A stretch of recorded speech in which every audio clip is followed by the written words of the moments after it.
Good day, class. Our topic for today is all about solving problems involving right triangle. Objective is to solve problems involving right triangle. So first example, triangle ABC has a right angle at B and an angle of 36 degrees at A. If side C is 14 units long, find the measure of side A. So in solving problems involving right triangle, the first thing that we need to do is to illustrate the given. So, kailangan meron tayong illustration para mas madali natin ma-solve. So, kailangan natin dito, illustration ng triangle ABC. And based sa given, it has a right angle at B. So, meaning, let's say this is B. And then, this is A. So, A, B, C. Kailangan naman sunod-sunod lang. Okay? And an angle of 36 degrees at A. So, if side C is 14 units long, so again, since given yung mga angle para ma-determine yung sides, kung ano yung katapat niya, yung opposite side niya, same lang sila ng name, small letters lang yung gagamitin natin. So, meaning this is side C. Opposite. Okay, so C is 14 units. And then, find the measure of side A. If this is angle A, opposite, katapat niya, this is now side A. So this is, or X. So now to solve, again, we're going to use the trigonometric ratio. Apply natin. So basically, this will be our reference angle. Now let's identify the parts. Side C will be the adjacent. This one will be the opposite. And then this one is the hypotenuse. So ano yung gagamitin natin? So based from the reference angle, again, gagamitin natin ay yung given, which is the adjacent, and then the unknown, the opposite. So adjacent, opposite, or opposite adjacent, apply lang ulit natin yung SOHCAHTOA. So SOHCAHTOA. So opposite adjacent, that is tangent. Ayun yung ratio ni tangent. So we're going to use now tangent theta is equal now to opposite over adjacent. So tangent, for theta, may value tayo ng angle which is 36 equals, opposite is unknown, so that will be X or side A.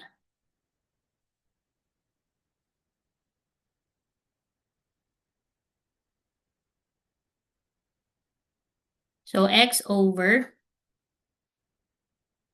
adjacent is 14. And then again, first step, cross multiply. So we have tangent 36 times 14 equals X. So no need to divide. So X is equal to, so tangent 36, sa calculus nyo lang yan, times 14, that is equal to 10.17. Now, since this is a word problem, kailangan natin lagi ng may unit. So, 10.17 units. Or, actually, pwede natin yung i-write in sentence form. So, we can have the measure of side A is, we can say approximately lang. Kasi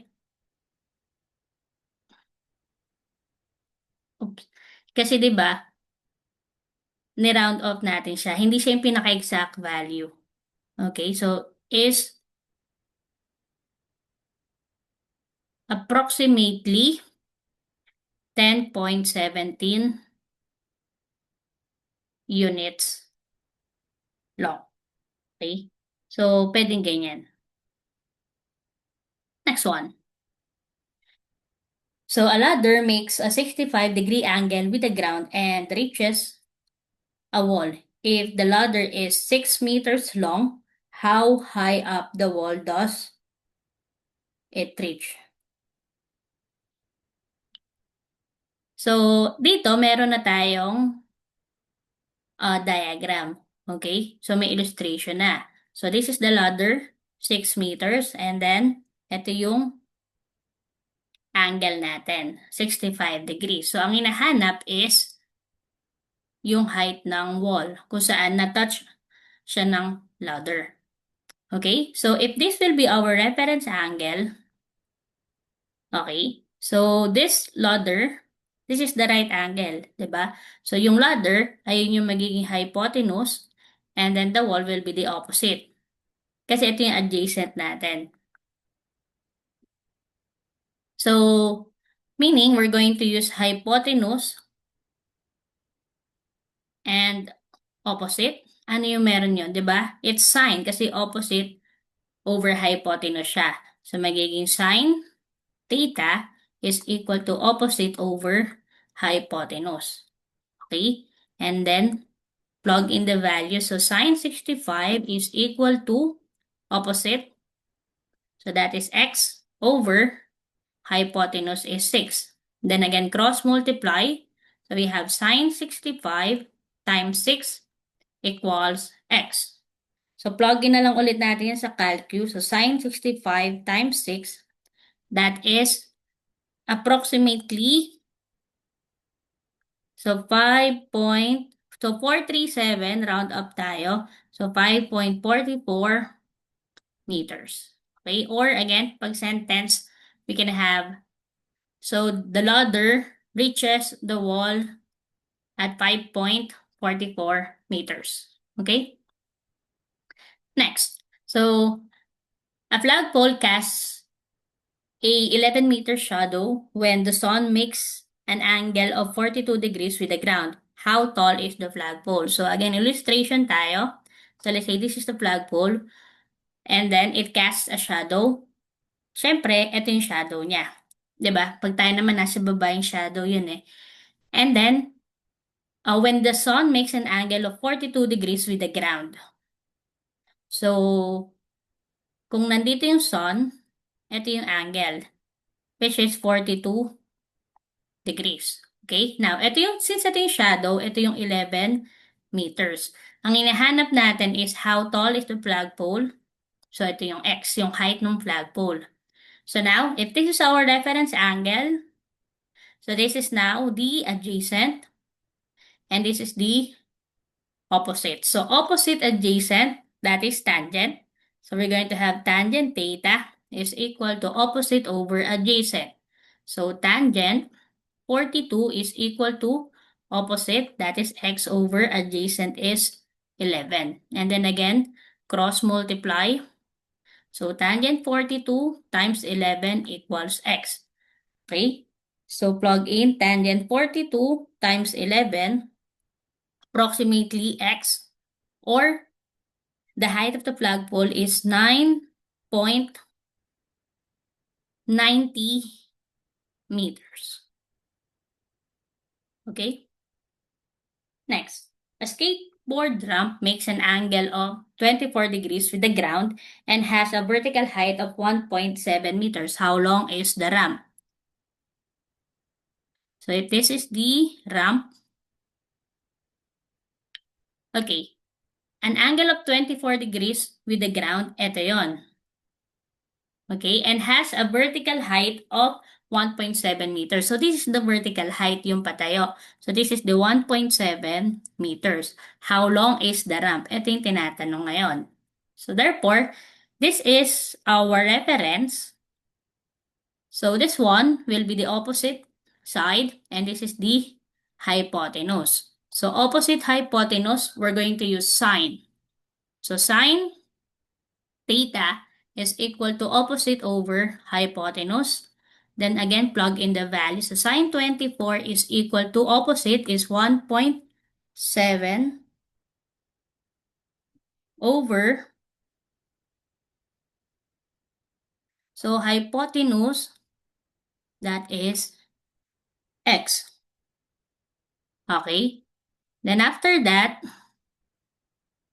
cross multiply. So we have sine 24 times x equals 1.7. So sine 24 times x equals 1.7. Now, ano pa kailangan natin gawin? Divide pa natin by sine 24. Okay? So cancel. Therefore, we're going to have 1.7 divided by sine 24. So x, or the ramp, measures 4.18 meters.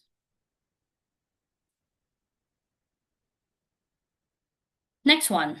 A smart TV is sold as a 55-inch TV, and the measurement represents the diagonal length of the screen. If the diagonal forms 50-degree angle with the base, find the height of the TV. So, ganito muna, kasi TV siya di ba? 55-inch TV, and the measurement represents the diagonal length. So, ibig sabihin kung 55-inch TV siya, ito yon yung sinusukat.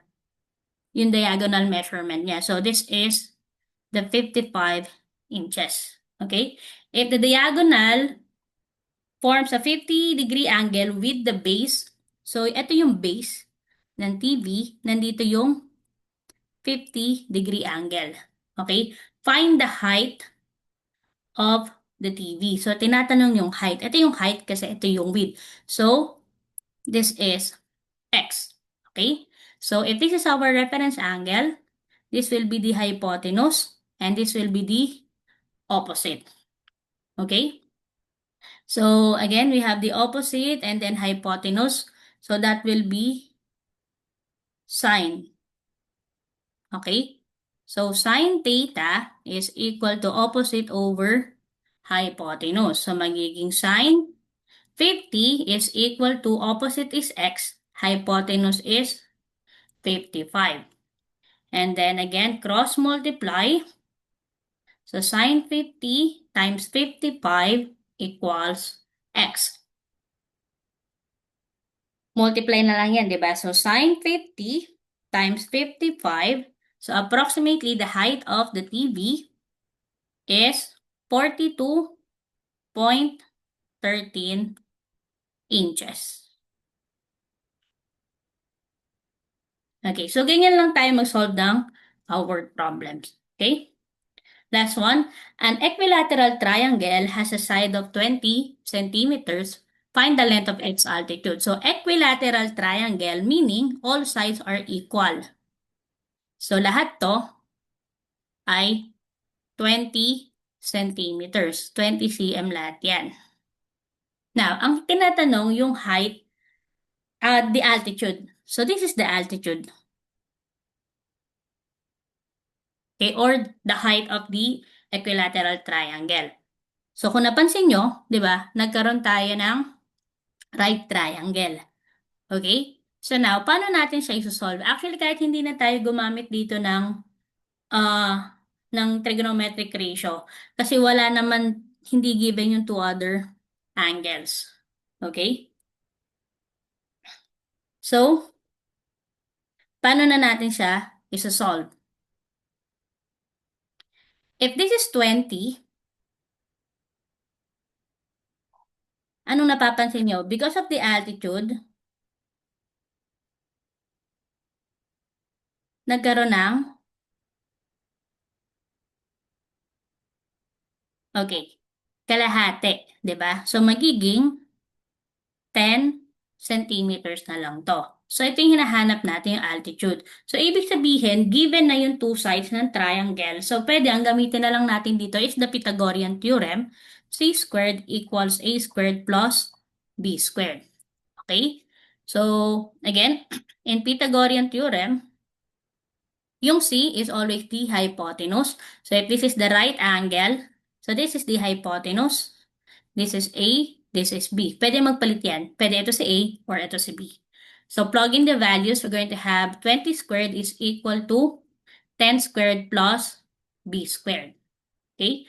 20 squared, that is equal to 400, is equal now to 10 squared is 100